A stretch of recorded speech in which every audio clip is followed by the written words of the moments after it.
Hello, everyone, and we are back with, you guessed it, another very special guest. Yes. Yes. Today in our studio all over the globe, we have Marta Salonika, also the hanging sword of Damocles of Church Mouse Chronicles.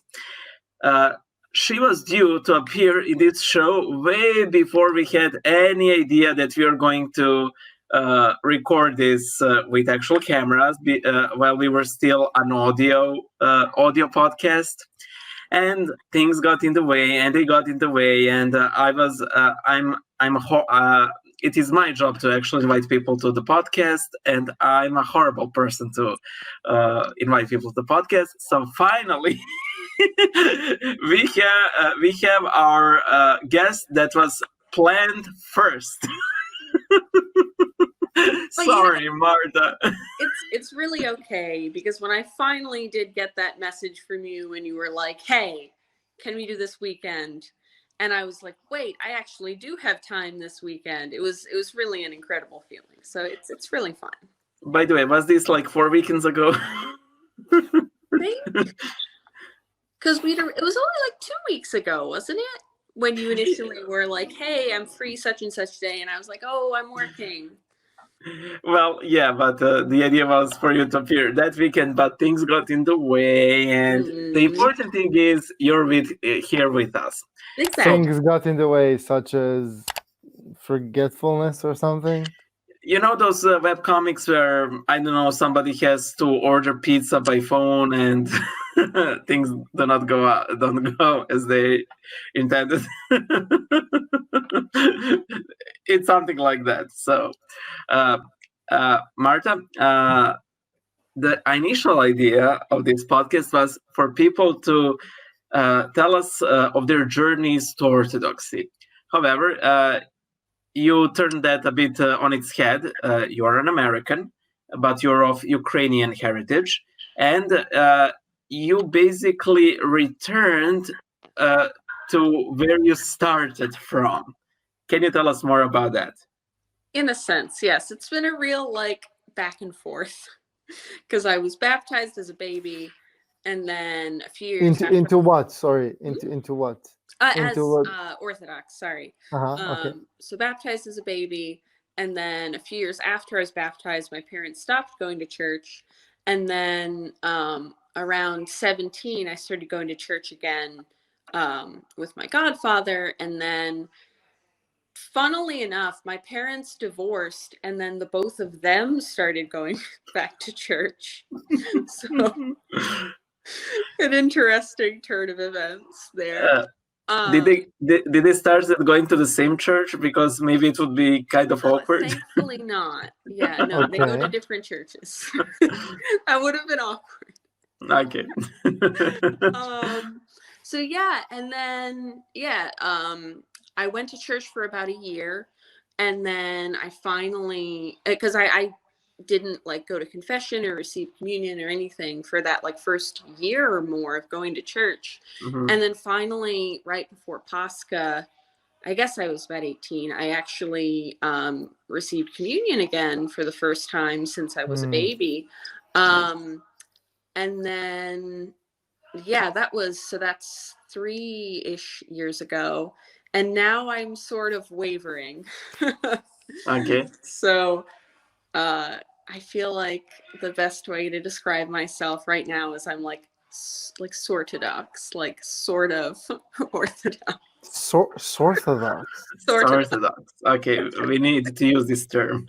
So we need to copyright it or something. Oh yeah. Before it's too late. Before somebody else uses it. Sorthodox. If I publish a memoir, that's what I'll call it. Actually, unless we protect the word first. You heard it here first, guys. But man. we need to, B works with the law, so I might. He works with the law. B works with the law as well as he's with inviting people. And I think that a lot of our former very special guests know how long they had to wait before they got on. And it's not because there's this huge line of people fighting and clamoring to get into the show. Mhm. Well, if you write this word down, would you use an O or an A? Sorthodox or Sorthadox? I would want to keep the initial O in Okay. Orthodox. Yeah. So not the A from sorta. No. Okay. Yeah. Okay, that's what I wrote down. The important thing is we have the episode name now. Absolutely. That's the only thing because that B matters. is being lazy. Because And it's his job to come up with titles, which I also change afterwards. But it is. And I just need to be slightly faster than B. You need to read. That ain't gonna happen though. But still, you said you were wavering. Do you mind me asking what's the biggest challenge here? So it's funny because there are a lot of things, right? And cool apologetics time. I guess the thing that comes to mind is this like kind of paradox that I see. Mm-hmm. And that's this thing of like one of the things I do appreciate about the Orthodox Church, at least from the priests that I've talked to. Obviously, there are plenty of fiery people online who'd probably have many opinions on this, but they don't really matter. No. There are no people with opinions online. literally zero, especially Orthodox people with opinions. So like the actual priests that I've talked to in person about like, okay, what happens to people who aren't Orthodox or who aren't even Christian, right?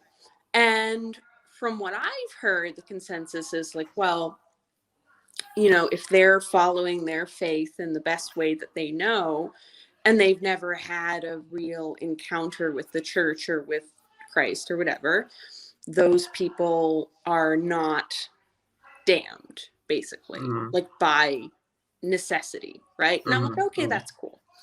But then that raises some questions of like, okay, well, what's the point of saying this one specific thing is the one specific truth? And then the other thing that I've been thinking about the last year or two has to do with like,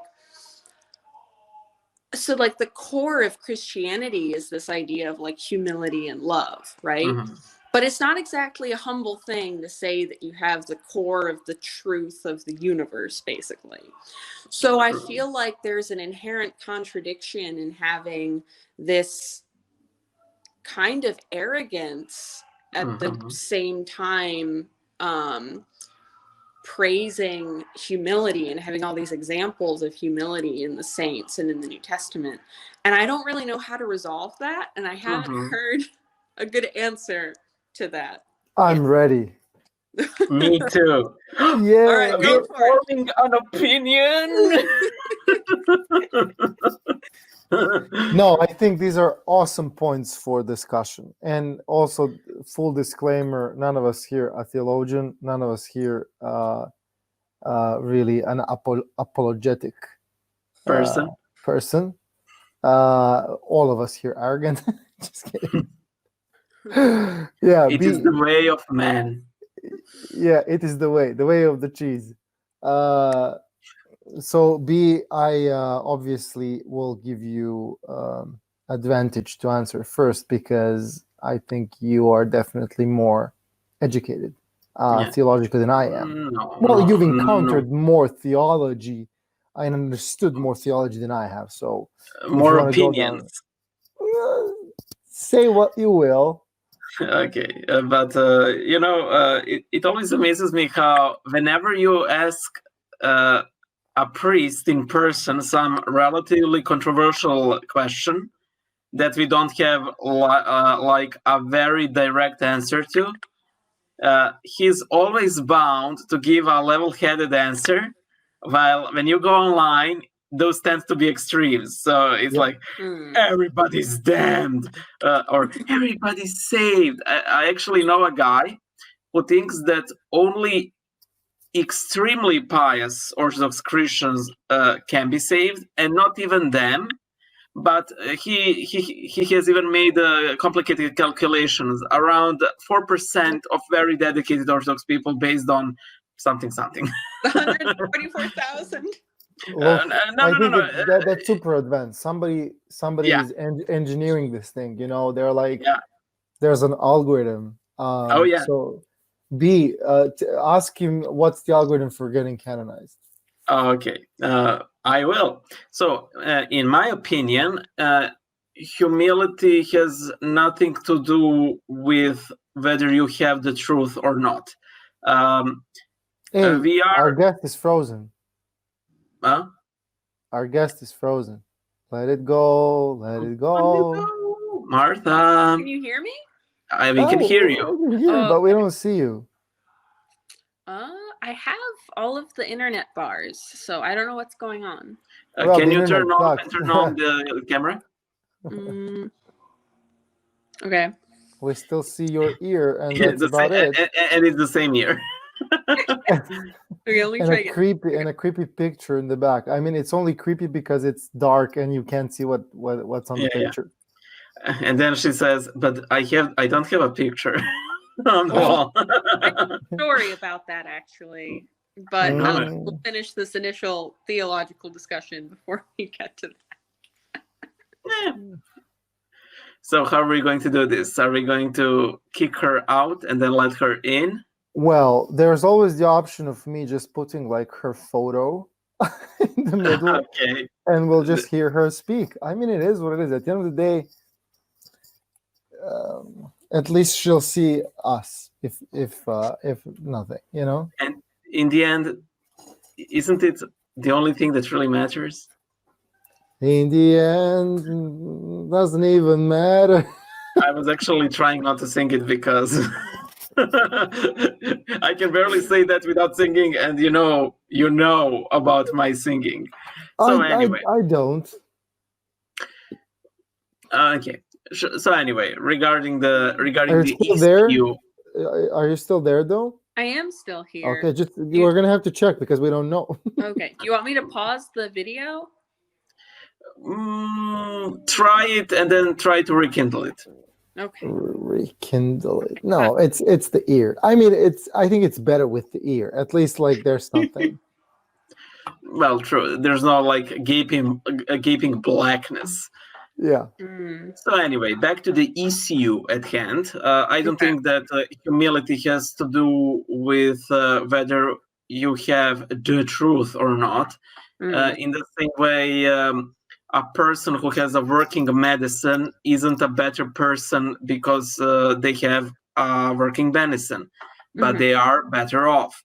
And I think that is when it comes to that is where it comes to humility. And simply the Lord has placed us where we are, and of course, some people have that blessedness to hear the Gospels, others do not. But even Saint Paul says that people who did not hear the Gospel, they can be saved by performing the law that is inscribed on their hearts. So I think that is what really matters in the end. I feel like those are all good points, but if you're using an example like medicine, that's a concrete thing that we can see the effects of, and we can draw a direct line of causation from taking the medicine and to getting better, right? Whereas I feel like when it comes to spiritual stuff, I mean, you can be going to church every Sunday and still be a terrible human being. You can be a priest and still be an awful human being. Like, what is, you can be someone who's taken communion or received communion every single week of your life, and you can still have your heart be eaten away. Literally be here. Oh, sorry, did I say that out loud? Huh? Oh, I just wasn't finished. I was about to finish. Sorry, it was an easy one. I just had to go for it. Anyway, but like, I don't. You are raising a good point, but I don't know how relevant it is because I can't see that direct line of causation, basically. And having some, I mean, part of this is just a certain amount of saltiness of having to deal with certain people, but that's a personal thing too. To be quite honest, oftentimes in the past year, right now I'm much more level-headed, but I would say to myself, I should have become a Catholic because then I would meet no disappointments. And now that I have encountered some sorts of people, I'm like, okay, I really did not expect this in Orthodoxy, but it happened. Here it is. So I can relate to that. But then again, I think that it is also a great teaching moment because there's no getting out in the sense, okay, you may, for example, stop going to church or whatever because people annoy you or annoy a whole lot. But can you quit life? I mean, there are far worse people out there on this planet. So, and it's a fact of life. It's a mere fact of life, and that nobody's immune. Of course, the church will draw certain types, and of course, those certain types may be something that really rubs against our skin in a bad way. But again, I think it is an amazing opportunity for us to learn to be patient, and in my case, less hateful. So, just speaking for myself. Yeah, it seems like whatever bothers you on a personal level and is likely caused by the people you've met, who in one way or another represent the Orthodox Church. Personally, I'd argue this from a couple of perspectives. The first one would be, I don't think humility is at the center of Christianity. I think it's as important or as emphasized as good deeds in general or giving to the poor. To me, I don't really see that being like a core thing of Christianity, especially, when I think about it, like, first of all, let's talk about like the gospel, which is like the center of everything, really. Was Christ? Did Christ, show humility? Like you walk into a synagogue, nobody knows you, and you're like, I'm the Son of God. You need to listen to me. Like, what I'm trying to say is, if you have the truth and you convey this truth, does that make you arrogant? I don't really see that connection. What I can see is when people are arrogant, which is the opposite of being humble, that's for sure. When people are like, we have the truth and everybody else sucks.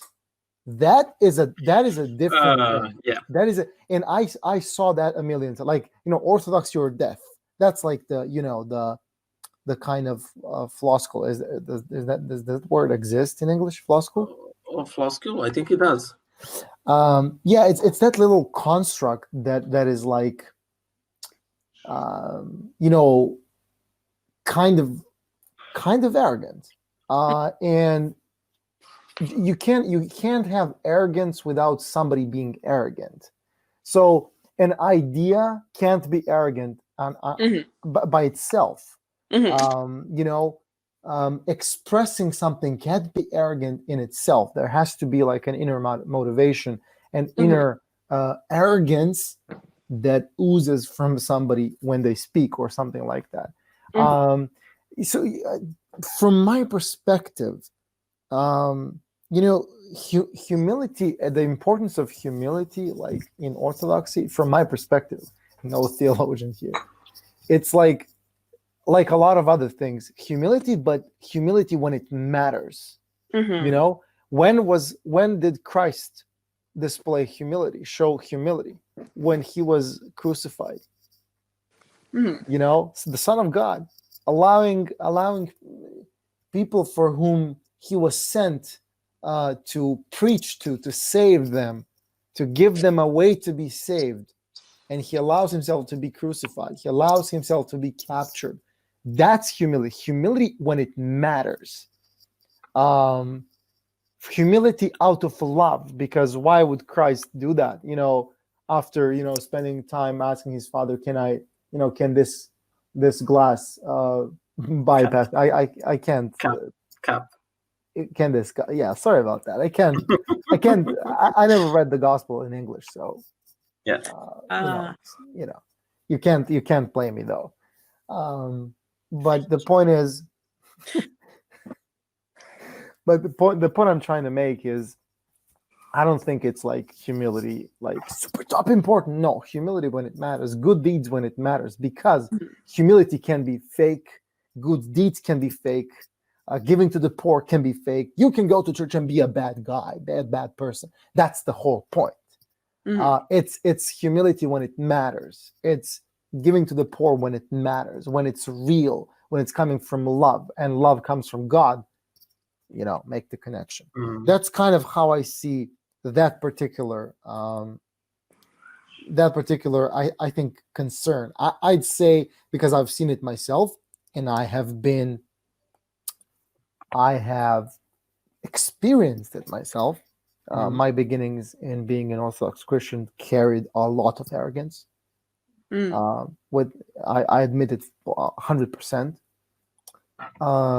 You know, and I guess as soon as I caught myself practically judging others, it was shown to me that, you know, when you start judging people, you fall very, very low, because that's the best way for your eyes to open to how bad you are personally. So you can't really judge anybody, because you're like a piece of bad material. So yeah, sorry about the long explanation of my thoughts, but I also have thoughts on your first paradox. When you'll have me. Good. It's a good shift in perspective, certainly. And I guess so, like, that leads me to this next question of, like, you know, if you've actually, you know, I guess it's the sort of feeling of like this kind of like generational telephone, right? Which is kind of what like apostolic tradition sounds to me in some way. It's like, so there were a bunch of guys, right? And these guys all said they saw a thing. Okay. Now they're like, oh man, we need to let everybody know about this thing, right? And it goes on for generations and generations, right? And like, you know, it's like, okay, first of all, if it never like obviously there should be core elements of it that do never change, right? Like the core belief of it.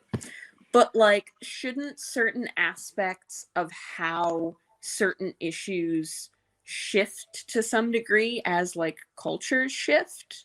Like, obviously the Roman Empire is a very different place from 21st century Europe or America. So I guess that's really two questions. One is this like focus in Orthodoxy on like conservatism, right? And conservatism not in a political sense at all, but in a sense of like, we have to preserve this as it was exactly 2,000 years ago, 1,500 years ago, whatever it is. Yeah. And that focus makes sense, I think, for certain things, but for other things, I feel like it doesn't make as much sense. Yeah. And then the other thing is like, do I really trust a bunch of guys from 2,000 years ago who I like have never met, who I don't really have like it just seems like there's a lot of room for something along the line to be changed or mischaracterized or like polluted in some way, just because like one bishop wants a bit more power, right? Or one wants to do one thing or another, right? Hey, I'm happy actually that you're asking these questions. Because more of a tangent than a question, but it is. Yeah, you're making these statements to be precise, which I don't really honestly think a lot of people are just challenging, which is, from my perspective, which is good. And I'm gonna, before anybody here like comments or anything, I'm gonna tell you that you're not the only person wrestling with these things. For sure. And if anything, I think that's what we're supposed to do. Like, we're supposed to think. We are supposed to challenge. Otherwise, we might just fall into a trap of being like, I know what I'm doing, which can't be good. Yeah. So I still give you advantage. The first shot at this piñata. Well, I don't know. It's a great piñata. I've written things down. True. I know. I would say that I don't say that Orthodoxy is that static or that conservative. Don't get me wrong. It is very conservative, but not to the point that it is this impeccable museum piece that, for example, literally, majority of things that we associate very closely with Orthodoxy weren't there since day one. Like, we didn't have icons, we didn't have prayer ropes, we didn't have majority of these prayers. The services looked very much different. Sign of the cross. Sign of the cross. Sign of the cross may have been even there, but just about that, what did you have? Like, you had prayers that were most probably psalms. You had the Eucharistic service, which was, again, pretty much close to something that we have now, text-wise, but still was very much different.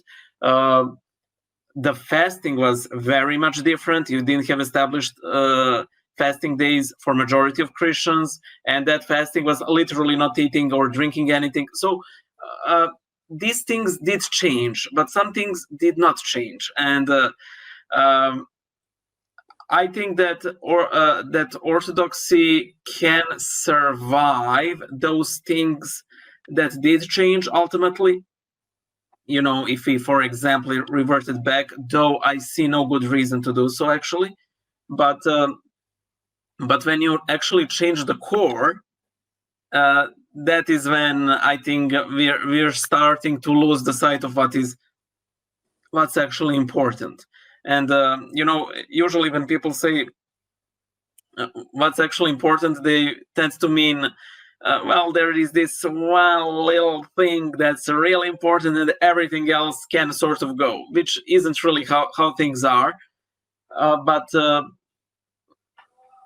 I don't know. I think that Christianity has a very well established culture, as it were, of what we can do, what we can say, what we can change, and so on. Now, there are some, for example, gray areas. For example, I'll give you one example that's sort of pending. In the Western Rite of Orthodox Church, you do have feast days dedicated to the Sacred Heart. And some people online are freaking about the Sacred Heart. And okay, I mean, I understand their arguments. But then again, in the Serbian Orthodox Church, you have Slavas, which are patron saint days, which in all probability came from paganism, and even if not that, then you have the burning of the oak branches, which were true and true pagan, and which are an inseparable I pronounce it incorrectly, but you know what I mean. Mhm. Part of a typical Serbian Orthodox Christmas celebration. So you have this, strange situation where people freak out about something that came about within a very strong Christian tradition, but they do not. They don't freak out about something that was for that was around for so long that people, at least in Serbia, got desensitized to. Mm. So this is just me sharing some of my thoughts. Nothing like that is set in stone. But yeah, thing is, and sadly we have seen from Catholicism that sometimes, and especially Protestantism, that going together with the culture can really dilute your message, and it is a balancing act. And I think that Orthodox is playing it safe by being although let's not touch this because we can see in what way that goes. People of old who composed the liturgies, like St. John Chrysostom, St. Basil the Great, they were extreme intellectuals who knew rhetorics, poetry, and so on. Today's academics, I do not doubt their scholastic achievements, but do not have such wide breadth of education that I could maybe trust them to compose a beautiful service. I would rather give it to an artist than an academic. But sadly, I can't see poets going together and being like, let us improve this somehow. No, that is just what academics do. True. Sorry for my tirade. That's all good. I didn't know about that burning branches thing that you mentioned. Oh, it's such a big thing. Like usually, to typical Also Serb, shooting fireworks. That's a bit yeah. like a more modern. Yeah. Unless you're like Serbs in America, that might not be fireworks, but like guns shooting or something. Yeah, but in Serbia, like,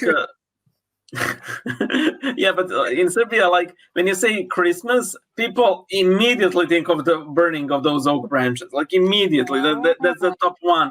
In the similar way, like when you say Easter or Pascha, the first thing that comes to their mind is an Easter egg. So you have that. I've illustrated my thoughts for you. Oh God, no! What's that? It's not even that bad. I mean, it's abstract, but it's very abstract. It's a $2 million painting. Exactly. If you wanna purchase, we'll leave a link below. All right, calm down, Jackson Pollock. yeah, precisely.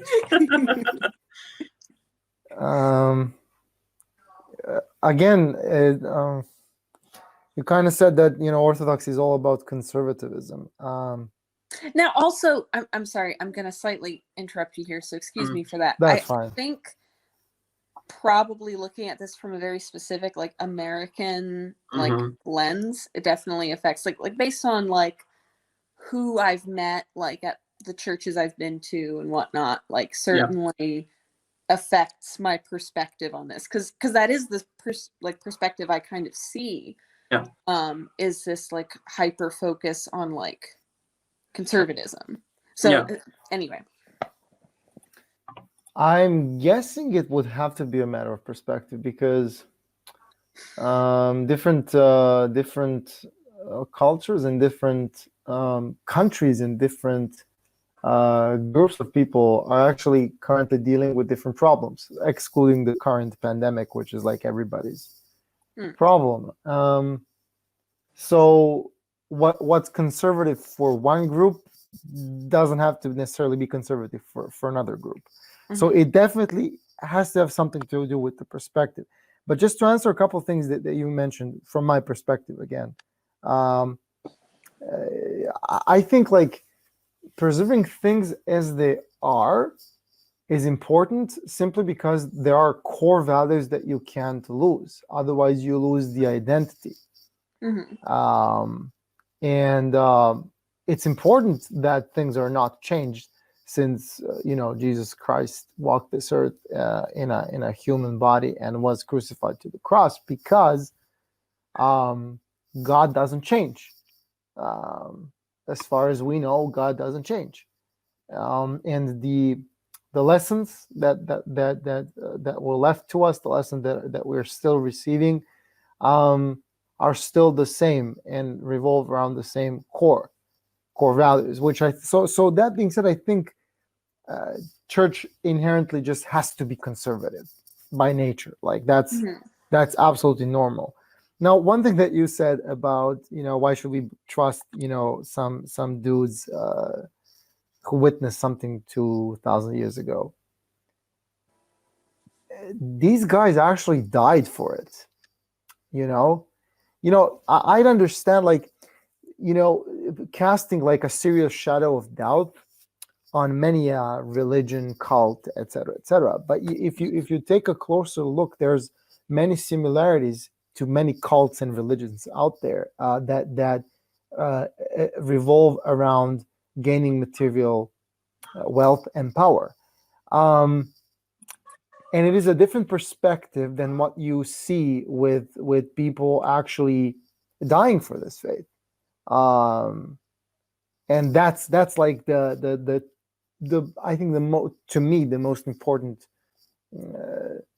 aspect of why we should trust the apostles, because they've been prosecuted for this faith.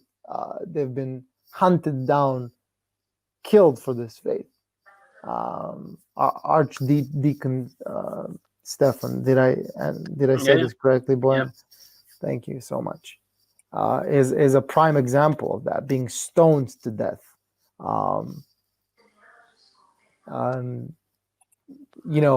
Dying for his faith, actually. And this row of people dying for this faith has continued and is continuing up to this day. And finally, you can't really rationalize that 100%. That's absolutely impossible, because you can't rationalize God at all. So you can't rationalize this too. You have to take it on faith. Otherwise, I don't think, like, you can, I guess, put conflictive argumentation and say fight. But at the end of the day, there's no convincing. There's no, I think there's no winning this. It boils down to faith at the end of the day. And I don't think it can be rationalized. And finally, I think B already said a couple of things which I fully agree with. Orthodox Church definitely did change, and had some significant changes during all this time of its existence. Maybe Roman Catholic Church changed a bit more. I think the Second Vatican Council was a very radical, like, in terms of the magnitude of the changes that they've made. But changes are happening. The church, the mere organization of the church, like physical organization of the church, also creates a bit of a logical obstacle for changes, and also puts the church into the context of conservatism. Because in for example, in Roman Catholic Church, there's the one person, the one role, which is the role of the Pope, which is like I guess the carrier of the final say, something like that. I can't really fully comment on that, but with the Orthodox Church, it's so different, because it actually requires a lot more consensus between equals when it comes to, I guess, church power or something like that.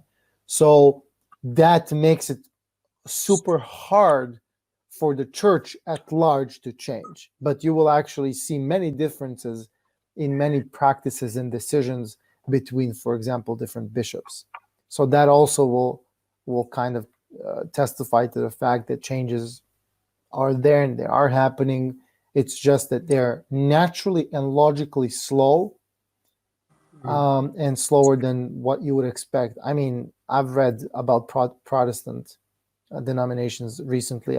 We talked about that a million times, and I've learned much. And this is like when things start to change. It exploded into million pieces, and then every single piece exploded into another million pieces, because every man kind of has his own religion and can start his own religion and whatnot. So that being said, my final thoughts on this are, it again seems to me like you're looking at some very specific things that you might want church to address or act upon or adapt to, which might be just your personal things plus things that are important to you because of the society that you belong to. Kind of how I'd put it. I mean, the other interesting thing that you brought up is this whole thing of like, oh, you just have to trust, you just have to put your faith in whatever. And it's like, I have trust issues with other human beings. How the hell am I supposed to trust something that I can't see, that I don't feel like I can really interact with? Like, easy. You can quite the pickle. You can interact. And if you do interact, let me tell you a secret. There's going to be feedback. Yeah. And that's the whole point. You can test this. No, your point is 100% valid. Like I was an atheist, and the way my conversion to a believing person, it was, I started praying, and I got feedback, and that's how everything started. And from that moment on, many other things have happened. Whenever I had issues with my faith, I would just cry out to God, and things would still happen. And between you and me, I'm like the one person who questions everything, not twice, not three times, but like all the time. 100% of my time, I question things. Everything I've said, everything I've done, everything you've said and done, which I can remember. Like, yeah, it's crazy. Like up here, it's a madhouse. Like I wouldn't wish you my brain for like even 2 seconds, to be honest with you, because sometimes it leads to not being able to sleep. You lay down and then you start questioning everything, and then it's like, are you me?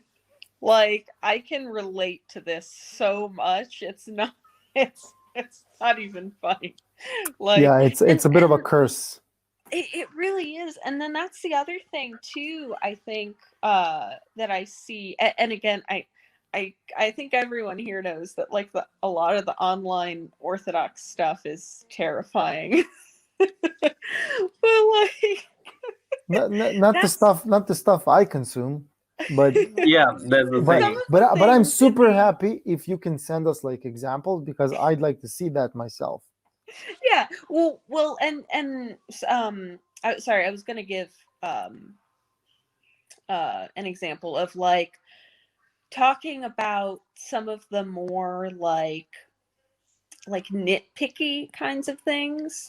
So like for example, I was talking to a girl who I know through a friend, and she was interested in this guy, but he wasn't Orthodox, he was Byzantine Catholic.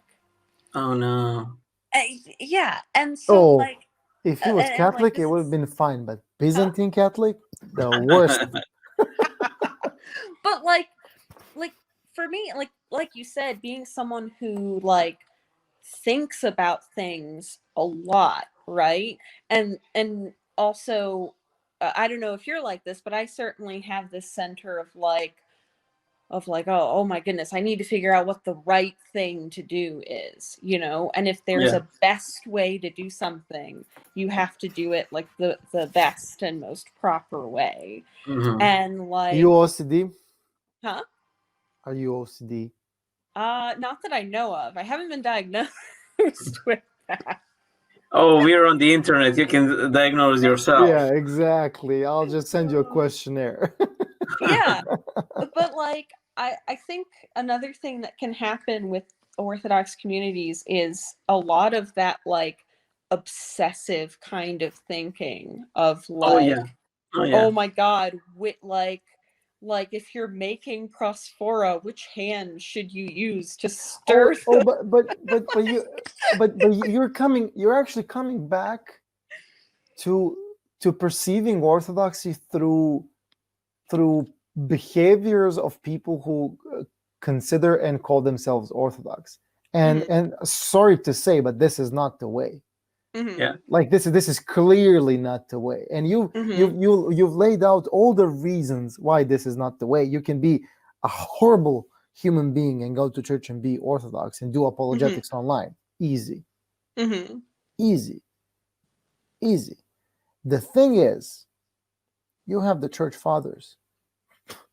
You don't need to ever speak to another Orthodox person about orthodoxy if you read church fathers, and oh, sorry. I don't think you'd find this flavor of orthodoxy with the church fathers. Maybe some exceptions left and right, but exceptions are never, ever, ever a rule. Just saying. Just like the people that you're mentioning are definitely not the rule for Orthodox Church. These might be the loudest, especially when we're talking about internet. You have the loudest, and then you have the amplifier that is the internet. And that's what you see, because they are aggressive. They are screaming for attention. It's so easy to find all the negative comments on for example, different pieces of content, because they're like everywhere, and you're finding yourself in a position where it's super hard to actually encounter and find like positiveness. And this has nothing to do with orthodoxy. This is how we as people are. And that's my point. I just wanted to comment on something what you said. How can you trust something you don't see? It's a bit difficult because God is a bit elusive, but then he sort of has a tendency to barge in unannounced when you need him so much. I'll list you just two examples. When I started my Patreon account, and it was like maybe 2 or 3 years after I have, maybe even longer, after I've been doing Bible Illustrated. And, it was there for maybe a month or two or whatever. And there were no patrons. And I was like, okay, well, nobody's interested in this, but okay, I'll keep pushing. And I was at my workplace, and, typical me humor. Some former co-worker had a stroke of bad luck, and they said, well, you know what they say, when God closes the door, he opens the gas leak. And I'm like, ha, ha, ha, ha, ha. And I'm like laughing at my irreverent joke. At that moment, I get my first patron. I'm like, okay, I'm sorry. Okay, but this is a very this is a really minuscule particle of that, but at least I can't give the specifics, but I've had the option of ignoring something or giving something, but that would be a major step in the dark in my situation. I was like, okay, I know I should give, but it is problematic at the time, but, to heaven with it, I'll give. And like a week later, I received double in return without any indication that it would happen. Like, and then B. Why are all your stories about money? Yeah, because I love money and they need money. Don't go full prosperity gospel on me now. Oh no. Listen. I'm not saying that this will happen to you or anyone else, or even me for that matter. Of course, you won the Orthodox lottery. You gave, and then you received the double. I'm not proponent of prosperity gospel. I just said that I prospered these 2 times. But seriously, there are cases of this, and I think that especially for a religious person, our sense of seeing these master strokes of God is easier to see. Sometimes I'm pretty sure that one of the things that saints have is that they can recognize that even in like the darkest of tragedies, like they don't need to feel this feedback that I have had, this positive feedback, but something like happens and there is like, oh, thank God, because I know that this is in the end for the best. And again, this is just me sharing my thoughts, but and honestly, to be quite honest, in your situation, if you're unsure, simply say that to the Lord. Lord, I'm unsure. Just be honest with Him. I mean, He knows it anyway. And I second that 100%. Yeah. The gospel that man who had sick daughter, he said, Lord, I believe, help my disbelief. And that's like, wow, okay, this man has hacked the code. He has found a way to go around his disbelief by asking the Lord to help him in his disbelief. That's like, wow. Look, everybody's path is different, special. Yep. And one thing I'd tell you, and you're not the first person I'm saying this to. If you're questioning things, if you're looking for the truth, the core, if you're going for what's most important, I think you will inevitably reach God. Like it's absolutely, from my perspective, it's absolutely impossible not to end up there. And I personally think we should question everything. Some people are, like myself, for example, are incapable of not questioning everything. You seem to fit into that category. So it is a huge curse, but also some would say it's a blessing, because you are a seeker of truth at the end of the day. If I remember some things from my past life, before I became an Orthodox Christian, I remember my friend who is an Orthodox Christian telling me, look, why wouldn't you fast on the Good Friday? And I'm like, why would I? Makes no sense. Why? He's like, look, on the off chance there is a God, why wouldn't you just on that day just say, God, if you exist, like, this is for you? What's the cost of just fasting for one day for an atheist? It's nothing really. Just let's be realistic. It's nothing. What is it? Nothing. And I probably ate fish or something, because fasting. Shameful. But I don't really like fish, so it's not guaranteed. But still, I remember I did it, and I forgot about it. I might have done it 2 or 3 years. Like, you understand? Somebody told me talk to God, and I didn't do it for years. Okay, but there came a time when I was completely lost, and a lot of people will experience this in their lives when you're grabbing straws, when you're grasping for straws because there's nothing else you can do.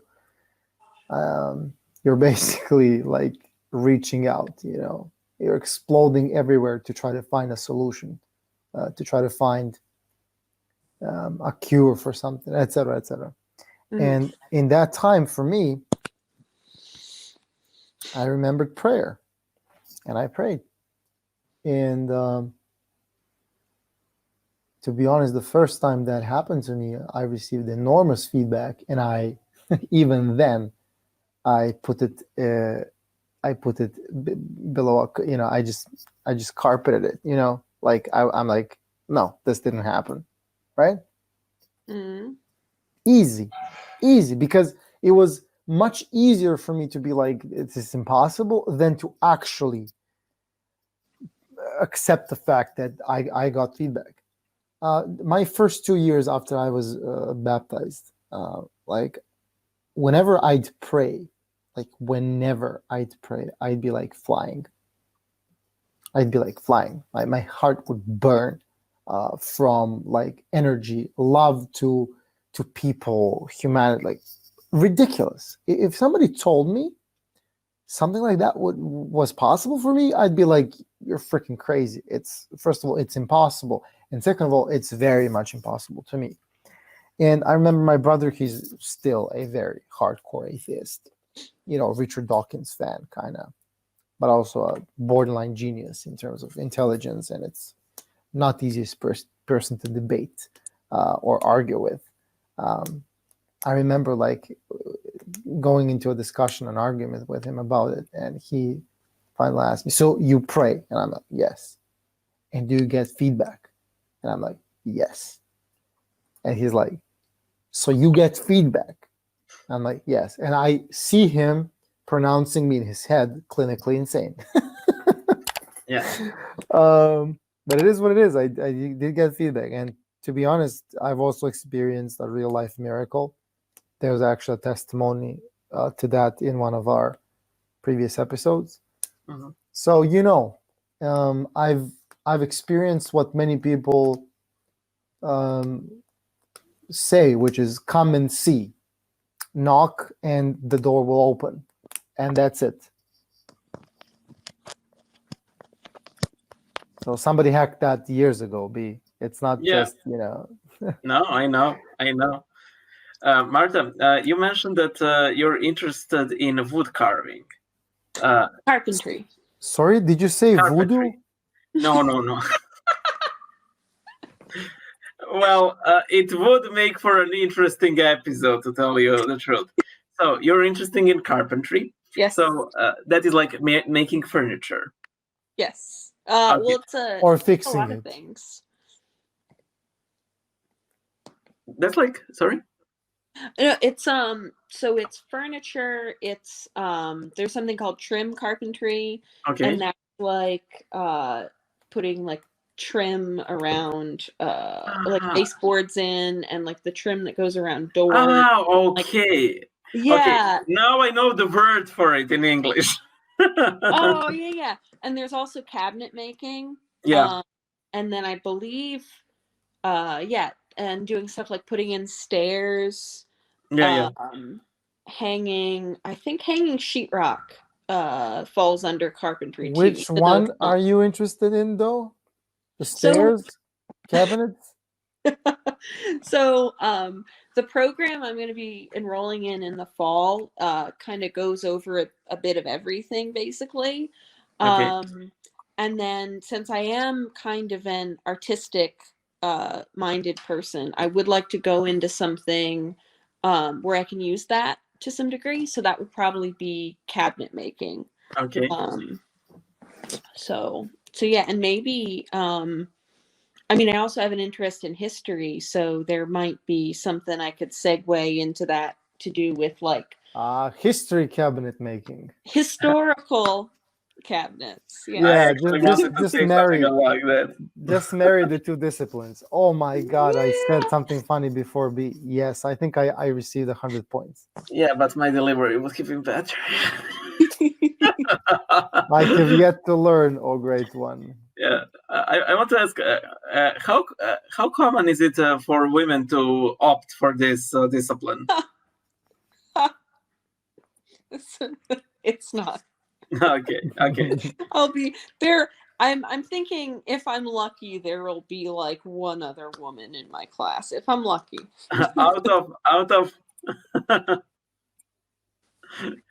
out of how many approximately? I think I want to say the classes are like 30 some people. Okay. Martha, I gotta say, I don't think this is for you. Why do you think that? Well, I'm thinking like if you're a person who questions everything, you're into history and you're into cabinet making, I can see, and you're artistic, I can see you making a cabinet and then being like looking at it and being like, I think I did this very good. I think I made a mistake here, and I think no. When I think about it, I've actually made the thing completely ridiculous. I need to start over. Okay, You And need like to get out of my head, okay? This is it's like scary. it's like you should do something that's like okay. I was just about to ask you, what do you think that she could do with that mentality that won't rip her apart? Please do. oh she can always go to like do something with the law just like you like Oh God, easy. no. You can be a messy person there and mess things up. No, no, no, no. Okay, so here's the other thing too. joke. So It's a joke. well, I figured since you mentioned that, I'd give a little background into how I got into this, Yeah. and then it'll probably make more sense. Okay. Because the other thing with me is I'm a kinesthetic learner, so like Okay. some people are like visual learners; they learn by Sorry, seeing googling things. kinesthetic. Likewise. Explain it. You can Google if you want though. Oh, I'm so googling. Okay. Gotcha. I gotcha. Okay. Yeah, so like I learned by actually like doing things with my hands, basically. Mhm.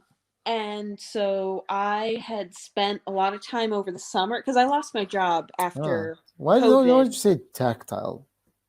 Hmm? Why don't you say tactile? That everybody No, understands. I mean Instead of kinesthetic sounds prettier though. kinesthetic, No, but it it's sort of sounds like a magical discipline. yeah, it sounds like physics. But also, you said you lost your job to COVID. I did. I was working in restaurants, Mm. and they were And I like, was an actress on the side. Yeah, you never told us where you're from, actually. So if it's California, we understand. North Carolina. Okay. Yeah.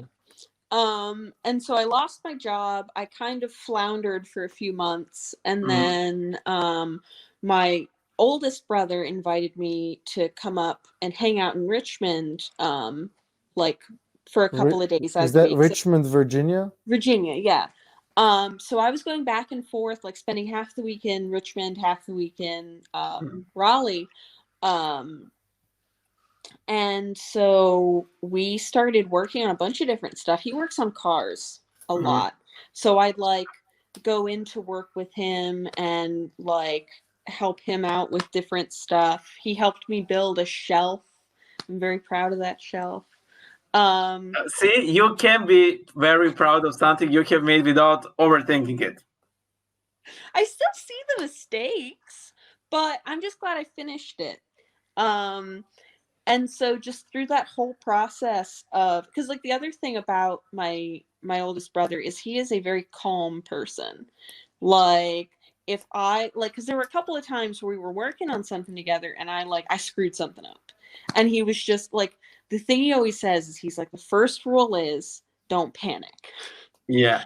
And I've really taken that to heart, and just like working with him was so calming because it didn't really matter if I screwed something up because he would just like show me how to fix it, Yeah.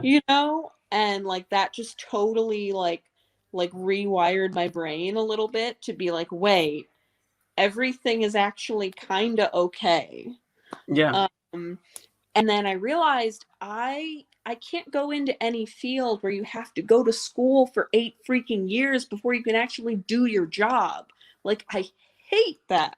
And most of the like kind of white collar type careers, you go to school for 8 years before you can actually do your job. And that True. would literally make me want to just shoot myself. And so I'm like, I need to be doing my job, like the job that like will be my end goal from day one. And the way to do that is to get into some kind of apprenticeship program where you work and learn at the same time. Mhm. Because I like, if I want to get into a profession that makes more than $20,000 a year, that's what I have to do. Yeah. So This is something that I often think about because, like, I make videos, I sit in front of the computer. I work, I sit in front of the computer. I play games, I sit in front of the computer. It's computer, computer, computer. And I and if I could do one job that I would really like doing, that is to be a postman. Simply taking things from point A to point B, and I would love it. But recently, I have become a godfather to an American guy of Serbian heritage, and so he's working here and he's working with computers, and he wanted to fix elevators, so he wanted to move to that discipline. And then he said to me, like, then I had a huge wake-up call when I learned that elevator repairmen earn about €2 per hour, and they have to work on Saturdays. And he's like, nope. And it's pretty typical here. I earned as much while I worked in government offices for that position. I had to have a law degree and had to speak perfect English, and they had the exact same wage as an elevator repairman. Yikes. Serbia, I love Serbia. Yeah, don't go to Serbia unless you're an IT guy. We do have not lately. Oh yeah. No, there's the tax nowadays for the working man is almost 60%. Yikes! Hello. Yeah, we like to say it's 58%. It's basically your kidney. Yeah. We like to say, Turks, please return. You only took 10%. Yeah. There's a piece of Serbia for you. If you don't mind me just very briefly saying, I would like to say that I think you are doing the right thing in terms of you're putting in the effort, and at the end, you're taking the road. You're traveling the road. So at the end, you will get somewhere, and it will be good. That's how you should take things. And carpentry seems like a honest work, which is not it's a beautiful work. It's a beautiful work. Many of us can't really brag about doing honest work. Nowadays, this has been completely lost. Like, look at these, like, lawyers, for example. Honest work. Not to mention all of us IT guys just building products for products. Yeah.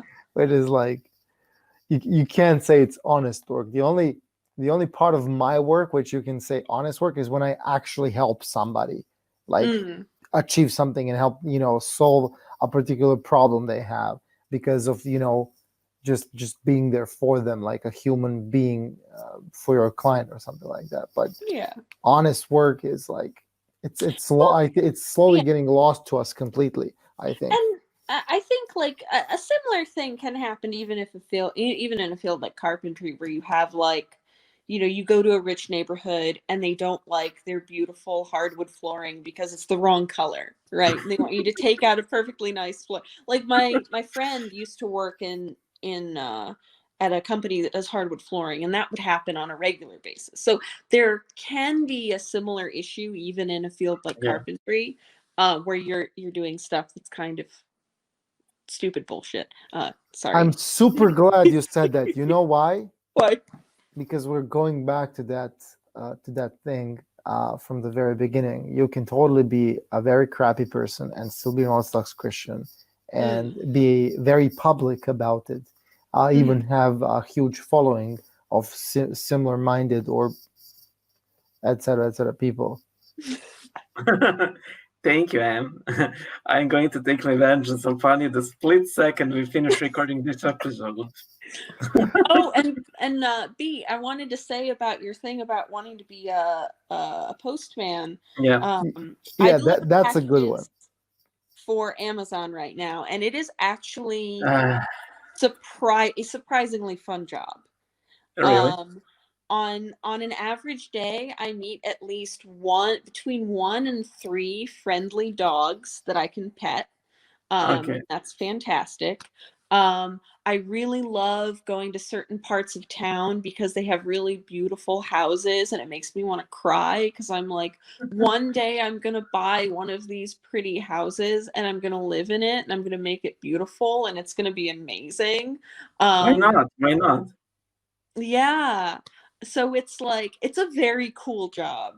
Oh, I have to ask, are these houses big? No, they're Well, just that's like artistic in some sense. well, that's the thing. I mean, as a carpenter, you can literally build your own. I don't want to say build the entire house, but you can transform whatever you have. This is me not understanding how carpentry works. I mean, you can certainly, you can remodel things. So there you go. Yeah. Why not? She will become a famous, iconostasis maker or something like it. But seriously, I mean, does anyone of you know any famous carpenters? I mean, I don't want to dash your hopes, but does anyone of you know any famous carpenters? I think that's actually good because there must be carpenters who do very good for themselves and are known where they're supposed to be known. There's one famous one. Sorry, I couldn't resist. I think being famous is actually bad for you. Oh yeah, We'll see what happens when I turn 30. Oh, let me tell you immediately, nothing will happen. Nothing will happen. It's a normal day. I was convinced that it was something else, but I think M missed the joke there. Or M tried to make a joke, but M sucks at making jokes. Put it together, M. Yikes. One thing is certain, Martha, when you turn 30, you will be like, the things I worried about. That's the sole thing I can assure you of. Everything else it sucks that B did the same thing I did, but still. Which one? My joke didn't work. It is what it is. As I said, I'm a master of delivery, and you're the master of blah blah blah. Let me editing. give you a Corona hack right now. Recently, that's not bad. Just for the end of the episode or something, like we're all like using a lot of like alcohol and stuff to wash our hands and whatnot very often. If not, you should be doing that. Yes. But what happens is our hands get very dry and they suffer from all the alcohol. So you should actually find, there has to be a product like that in every country. You should actually find alcohol that also contains stuff that you find in like a hand cream. Oh yeah, we have that. I've seen that in the US. Yeah, they put like aloe in with it. That's the one you should buy. That I'm just saying. Trust me, I had a lot of problems with my hands. We went through hell recently, and we used alcohol. Wait, just what's wrong with you, B? What's alcohol? Wrong with you?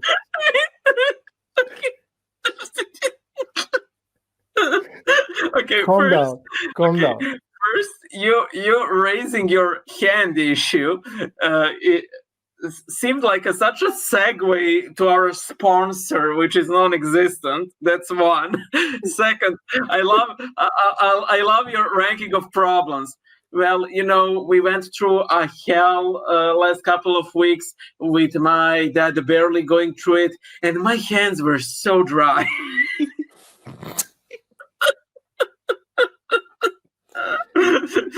Even amidst of huge stress, you have to have moisturized hands. That's why I use this thing, which are watercolors. Okay. I only use Pond's cold cream for all of my dry skin needs. A note to future sponsors: this is the kind of thing you can expect from this channel.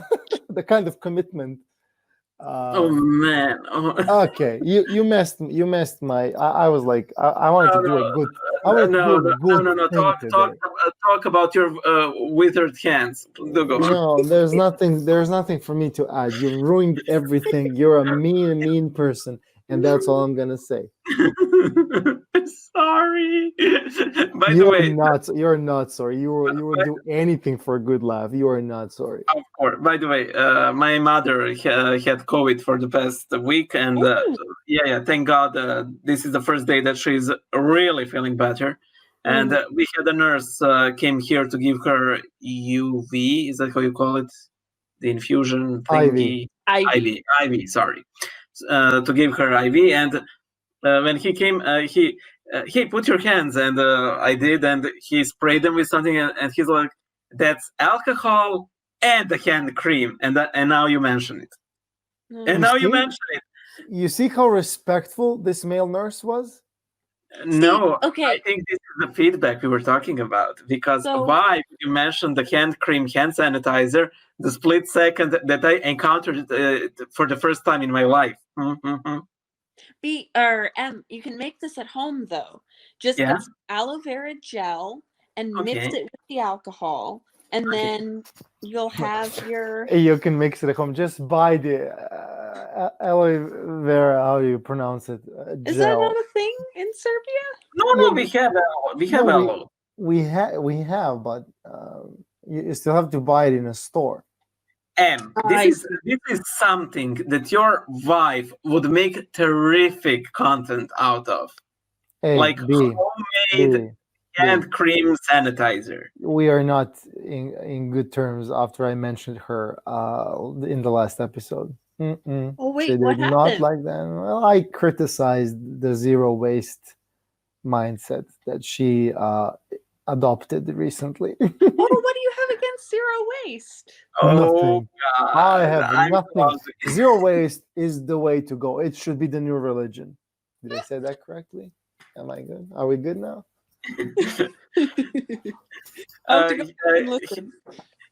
He complained about her zero waste policy, and he was immediately pronounced waste. And a zero. Did you work on that joke? For 2 weeks, I couldn't wait. I could not wait till I used it. Yeah. I bet you write these down, so that you don't forget them.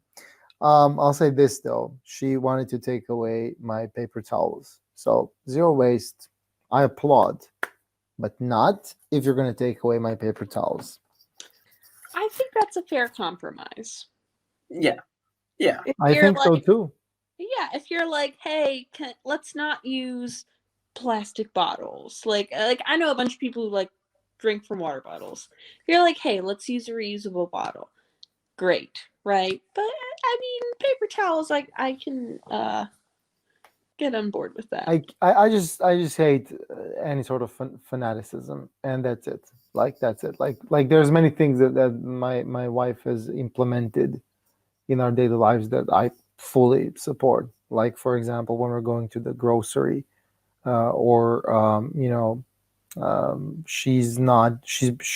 have our own bags, and we're always carrying them. We never buy plastic bags, and we use them only when we forget, or something. We're in a situation where there's no other. The problem in Serbia, as in many other countries, is more that there's no mechanism for proper recycling and proper destruction of bad materials. So that being said, it's really the countries that are not developed enough that are making the worst possible outcomes. But United States is such a developed country, but still there's a whole lot of landfills. Do they charge for plastic bags in Serbia? Yeah, as of recently, they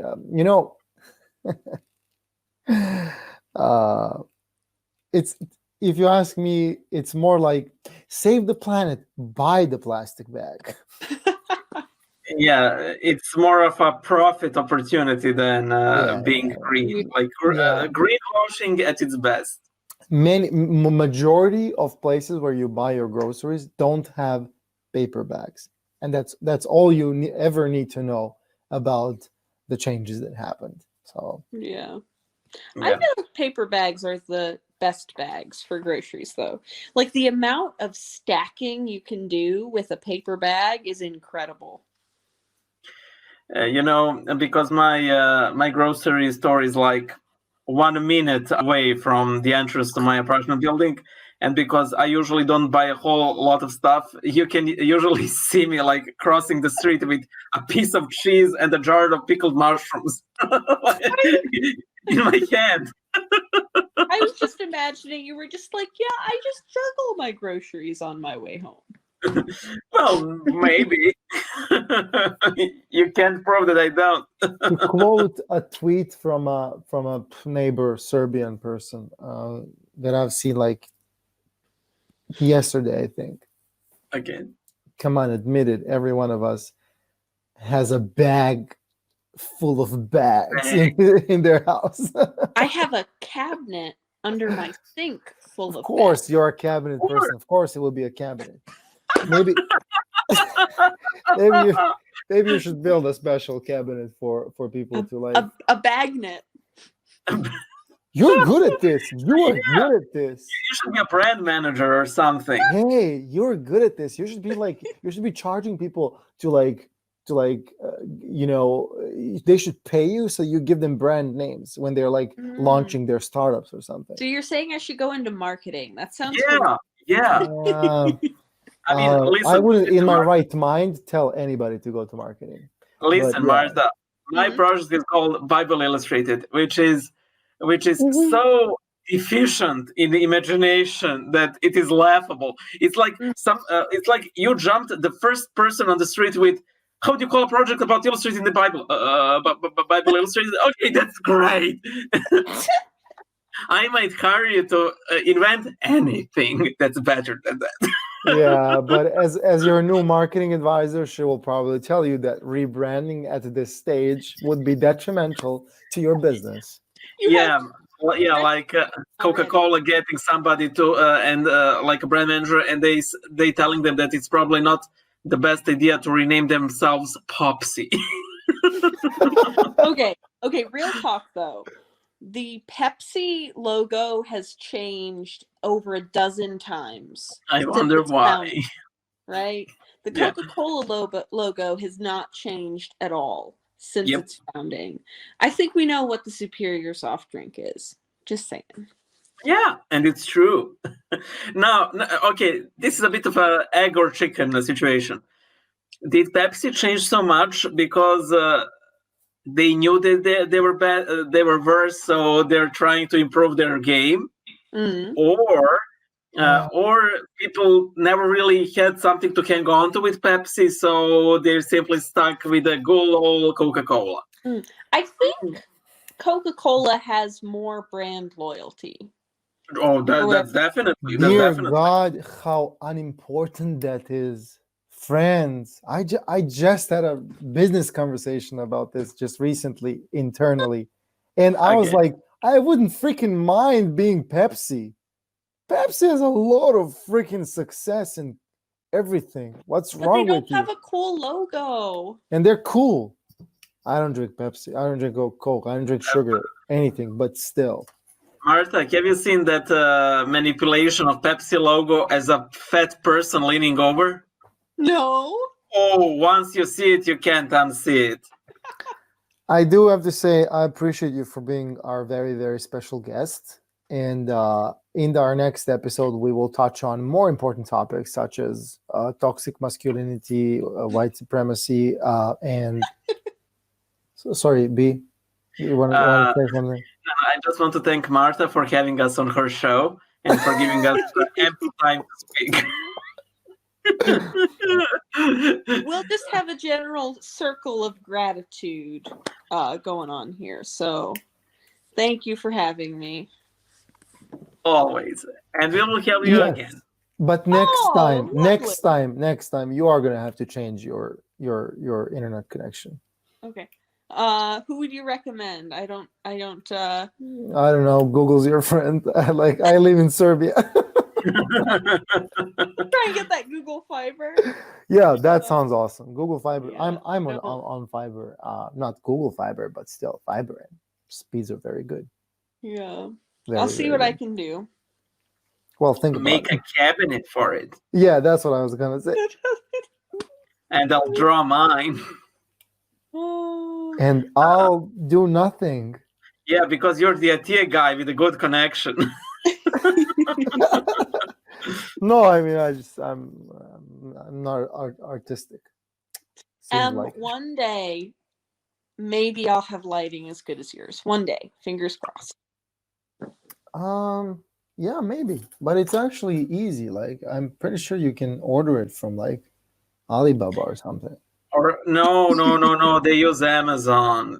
Amazon delivers to their country. Okay, that's creepy. I'm saying you can do stuff with this. You know, it's pretty versatile. You know. By the way, imagine you like die and you meet your guardian angel, and they have like a literal ring of light around their head, which looks ridiculous, and you're like, you don't want to say it out loud because it's rude, but you have to say it out loud.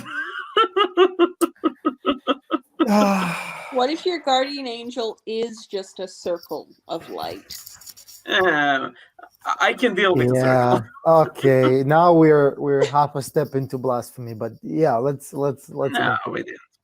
No, yeah, we talked about like what's blasphemy. No, but there is a literal description of the angels that are like rings with eyes. Yeah, like wheels and.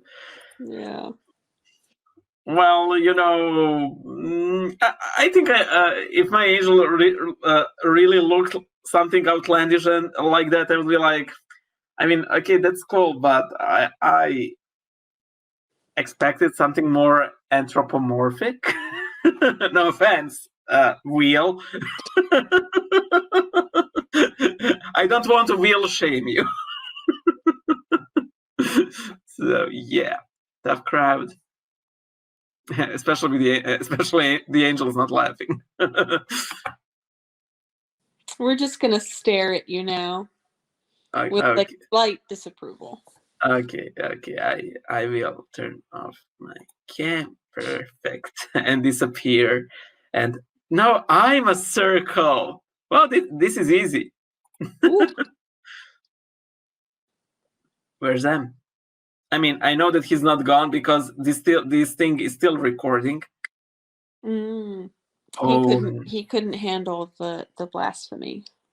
Oh no, he handles it very well, trust me. Oh, I think that he clicked Leave Studio instead of Stop Cam, and now it's very awkward for him. Oh, what a goof.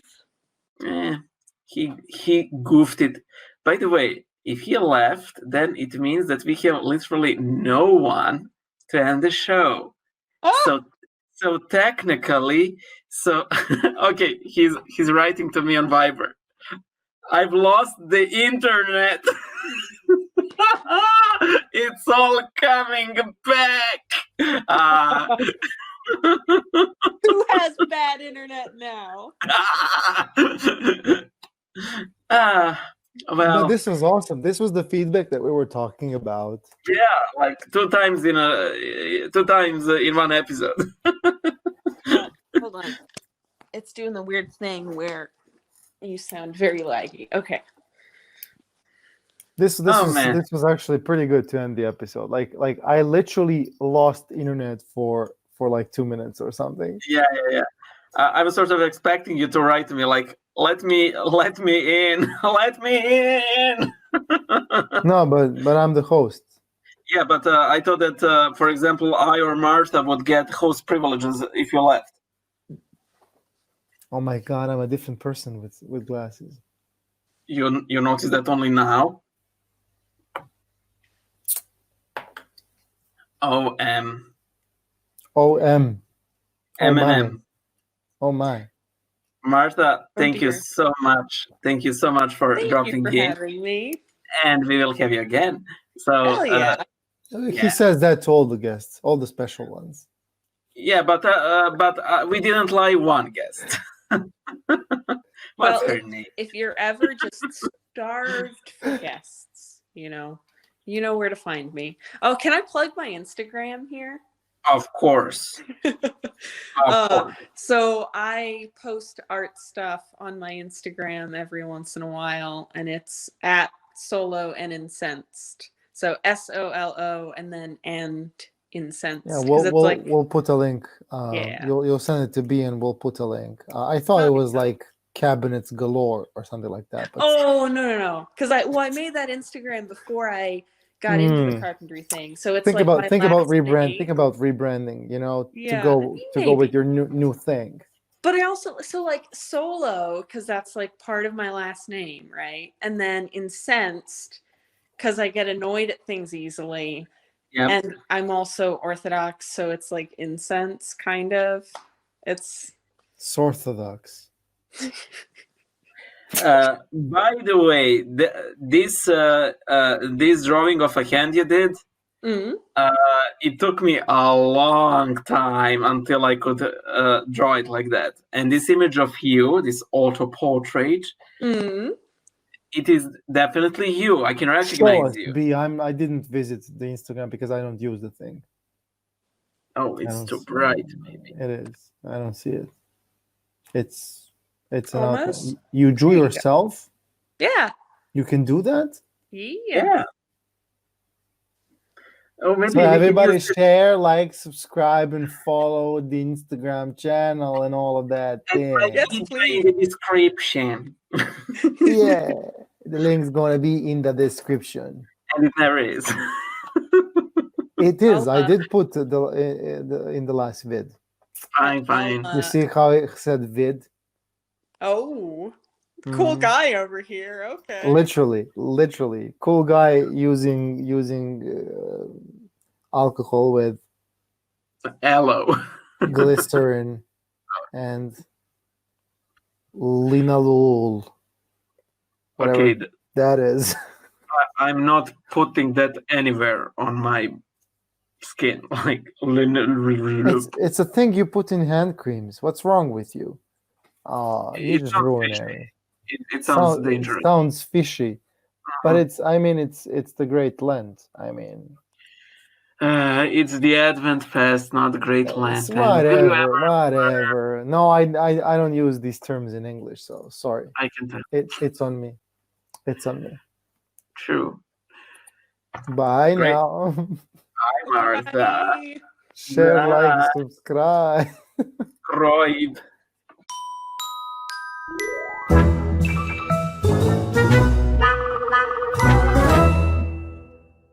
Award for best camera quality.